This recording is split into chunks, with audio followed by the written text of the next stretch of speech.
எல்லாத்தையும் படைக்கிறார். எல்லாத்தையும் படைக்கிறார். பூமி, சந்திரன், சூரியன், நட்சத்திரங்கள், வானாதி வானங்கள் எல்லாவற்றையும் படைச்சு பூமியில சகல பறவைகள், கடல்ல வாழ்ற உயிரினங்கள், மிருக ஜீவன்கள் எல்லாத்தையும் படைக்கிறார். இதுல எதுக்காக ஒண்ணுக்கு வாயை திறந்து பேச முடியுமா? ஏதாவது ஒரு கிரியேஷன், ஏதாவது ஒரு படைப்புக்கு வாயை திறந்து பேச முடியுமா? பேசவே முடியாது. அப்புறம் ஆண்டவர் சொல்றாரு கடைசியா, மனுஷனை நம்முடைய சாயல்ல நம்ம உருவாக்குவோம், படைப்போம் அப்படின்னு சொல்றாரு.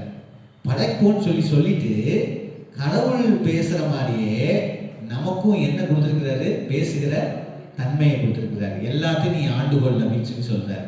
பூமியை நீ ஆண்டுகொள் அப்படின்னு சொல்றாரு. அப்ப நாம இன்னைக்கு கடவுளை போல இருக்கிறோம். கடவுள் கிடையாது, கடவுளை மாதிரி பேசுற தன்மையோட இருக்கிறோம். வேற எந்த ஒரு படைப்புக்கும் பேசுற தன்மையே கிடையாது.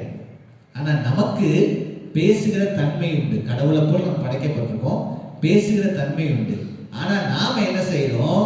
சபைக்கு சண்டே ஞாயிற்றுக்கிழமை சபைக்கு வந்துட்டு நல்ல பாட்டு பாடி ஆராதிக்கிறோம் இல்லையா?